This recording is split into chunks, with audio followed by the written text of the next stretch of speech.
Monarch Legacy of Monsters was a perplexing disappointment. Perplexing because this show had nothing to do with the title. To those who have watched this show, what monster legacy is in this? It should have been called The Legacy of the Rhonda Family, set in the Monsterverse, because that's what the show is about. It's about the family drama of this guy, who decided to have two families, and every now and then a monster will show up to remind you that this is set in the same universe as the Godzilla and King Kong movies. And Monarch, I think Monarch might be the baddies, though I'm not sure. The jury is still out on that. What I am certain is that the real villains of the show are Cate and May, and I'll get to the why later on. Now, in this video, instead of breaking down the writing problems in each episode, I'm going to focus on three main issues the show suffers from: timeline, characters, and lore. Let's begin with the timeline. So, the first episode starts with a flashback scene from the 1970s, when Randa is on Skull Island. Now, Randa throws something in the ocean. We then jump to 2013, where a fishing boat picks up the thing Randa threw away. Then we jump to 2015, then to 1959, and back to 2015. And this is how the majority of the show is. We jump constantly from 2015 to the 1950s and back. Except for two episodes where we go from 2015 to 2014, and we're given background stuff that doesn't really serve a purpose. I would label these two episodes as filler episodes, in a 10-episode season that doesn't really have time for filler. Now, if you want to have two different stories going on, you need to have them connected.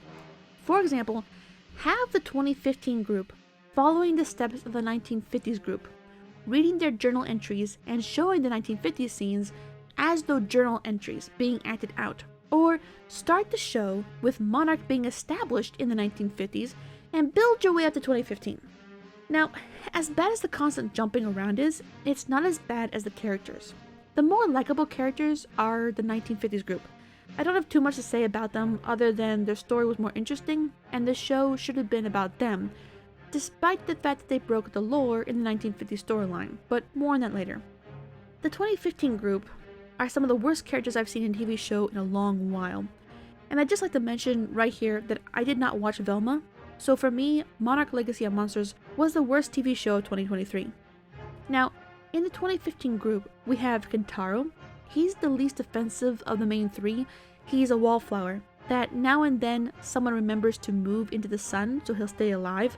Most of the time he's just there, tagging along, but when he does try to help, or makes the most sense, no one listens to him. He almost dies alone in the snow because his half-sister, ex-girlfriend, and this old man he just met don't believe him, and when it turns out he was right and by radiating for help he saved them all, do they apologize? Nope. He also helped save them at the end of the season, and look at how grateful his ex-girlfriend is. Just look at that face. It says it all, and none of it is the thank you he deserves. Speaking of the ex-girlfriend, May, you'll remember she's one of the real villains of this show. May is a hacker and computer tech genius who doesn't want to be involved. In fact, she keeps informing everybody she doesn't want to be involved, and yet despite having a bag full of cash and fake IDs, May continues to tag along, complaining the entire time. She almost dies of hypothermia in Alaska, but that's not her fault, it's everybody else's. It's this poor woman's fault, in fact. This employee at the airport who is just doing her job has no idea who May is, and yet May threatens her with a 2-star review, and then a 1-star review, like it's that nosedive episode from the Black Mirror show. And the woman looks ready to start crying cause 10 in the morning is too early to be dealing with the worst Karen she's ever met. May betrays Kentaro and Cate so she can go home, but how is Monarch supposed to be able to fix the sabotage she did to another company's research?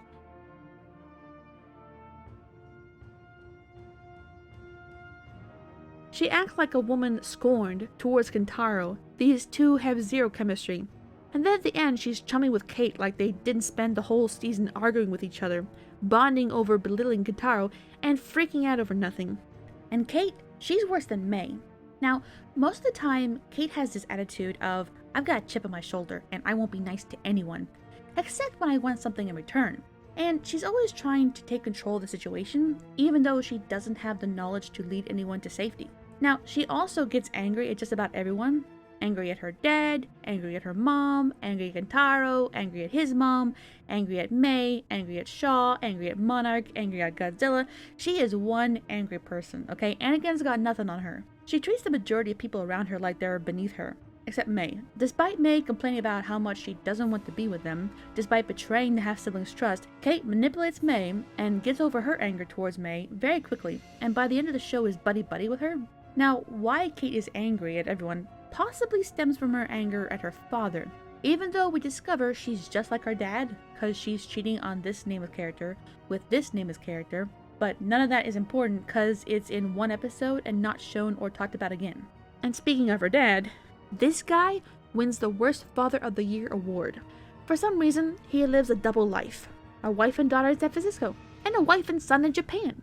And for some reason, he seemed to believe they would never find out about each other. When his first wife and daughter survive the fight between the Mutos and Godzilla, he checks in with his daughter, but not his wife. Then he skips town, leaving them both in a refugee camp to fend for themselves. He then either fakes his death intentionally, or someone tried to kill him and he used that opportunity to go monster hunting for some reason. I don't know what exactly his plan is, because first he's in Alaska where he encounters the Mole Titan, but instead of warning anyone about it, he then goes to the Sahara Desert to wake up Godzilla, where he sees his children in danger, and he drives off. He looks a little sad when he thinks Cate is dead, but continues being a jerk to Kentaro, so we learn absolutely nothing about this character in season 1 that convinces me he's a good guy, or loves his families. He has one defining characteristic, and that is that he leaves pencil shavings everywhere.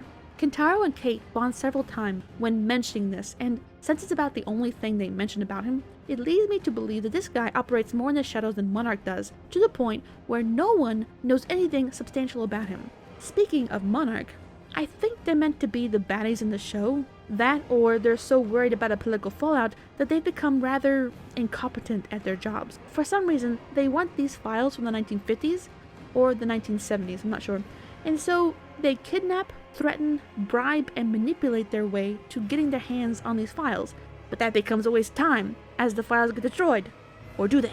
You've got this geek guy who switches sides and motivations faster than you can say, Bub's your uncle, Fanny's your aunt, don't be such a wet blanket, it's not rocket science. There's this woman who acts like she's an assassin in a James Bond film. This woman, who is power-hungry mad, I think she wants to be the director of Monarch, but she's not very good at the job she currently has. Then there's this woman who thinks she hears what Shaw says through a metal door while wearing headphones, and even if she could hear him, that's not what Shaw said when she was at the door. And Shaw is a bit of a conundrum because Kurt Russell is a good actor, and it was cool seeing his son play younger Shaw in the 1950s scenes, but Kurt Russell is definitely underused, and for the life of me, I have no idea what Shaw is doing. He's none of those cloak and dagger, I play my cards close to my chest, and I'll give you very vague answers because I'm worse than Dumbledore at answering questions with a straight answer, and you'll never know exactly what I'm up to. Am I an ally or an enemy type? The Monarch goons talk like Shaw did something really bad, and that's why he can't be trusted. But his apparent crime was disappearing in the 1960s and coming back 20 years later, not having aged a day.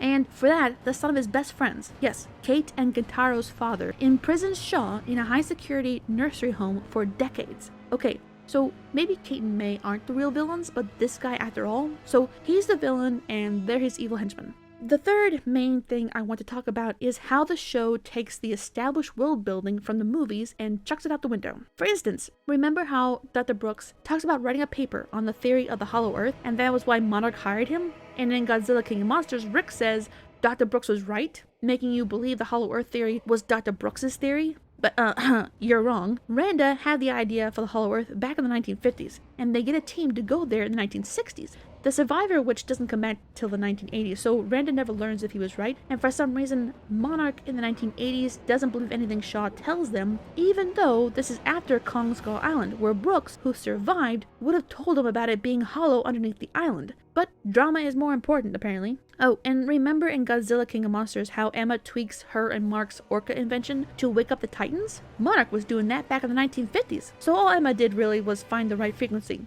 And that tech to control Ghidorah's head and the Mechagodzilla, already in the works prior to the 2014 Godzilla and Mutos events. But this evil corporation that is so evil, and May tried to destroy it, but she didn't do a really good job.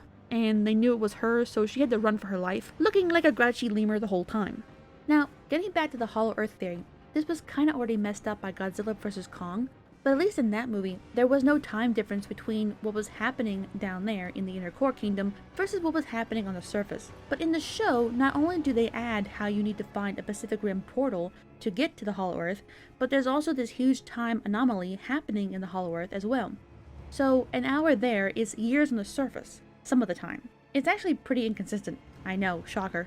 But let me explain. So Shaw goes down in the 1960s and he's there for a week before coming back up, and it's the 1980s. Keiko gets dragged down there by these things, who for some reason don't just eat her, and by her count she's there for 57 days, and when these guys come down, they tell her it was 2015 when they came down. Now, they're all down there for about 24 hours, but when they come back up to the surface, it's only been 2 years. See what I mean? A week equals 20 years. 58 days equals 58 years, and 24 hours equals 2 years. You know what we need to do? We need to check the math on this. Everybody to the classroom! Hello and welcome to the Time Paradox Math Check class. I'm Dr. Shammy, world-renowned genius fantasy mathematician. So let's start with Lee Shaw. He goes down in 1962 and returns in 1982. That's 20 years. And by his estimate, he was down there for a week. So 7 divided by 20 is 2.8. That's 2.8 years a day. Now, Cate's group goes down in 2015. They're there roughly 24 hours and they return 2 years later. So 1 day is 2 years. Keiko goes down in 1959, is there 57 days when she meets Cate's group, is there an additional day as they plan their escape, so she's there 58 days, returns in 2017. It's been 58 years. That's 1 day a year. Uh-oh, we're in trouble. If Lee was down there for 1 day for every 2.8 years, then Cate's group should have returned in August of 2018, not 2017. If Keiko went down in 1959 and we applied 2.8 years a day, she would have thought she'd only been down there for 20 days. If Keiko's down there for 1 day a year, then young Lee should only have been down there for 7 years, and Cate's group 1 year.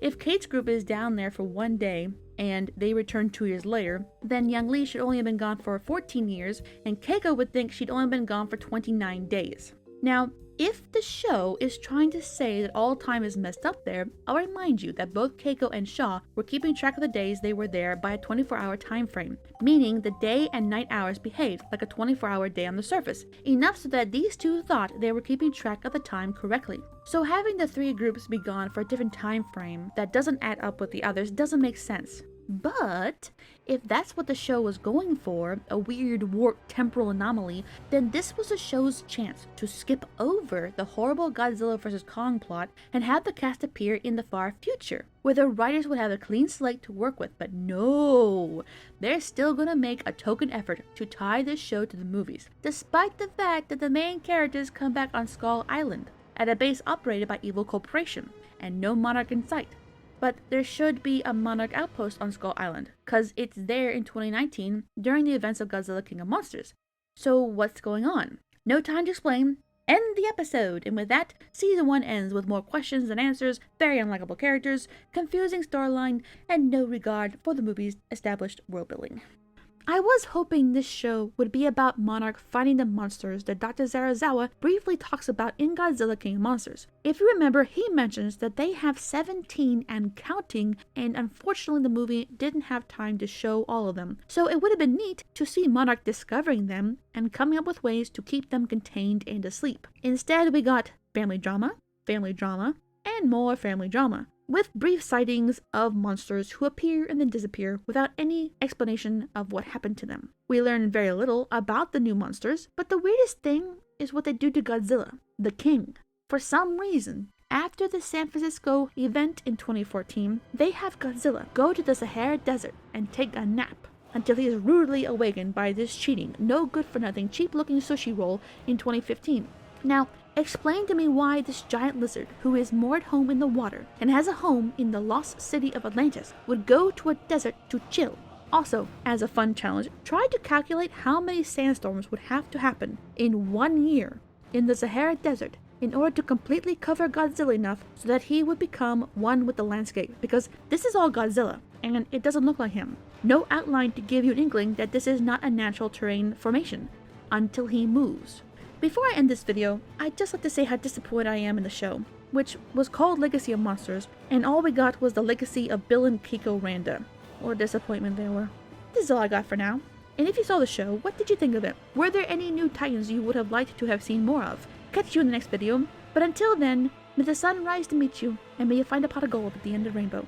Farewell. But there's also this huge time anomaly. But there's also this huge time anomaly. Okay. But there's also this huge time anomaly. Yes! Got it! Got it! Woohoo! I'm so pro!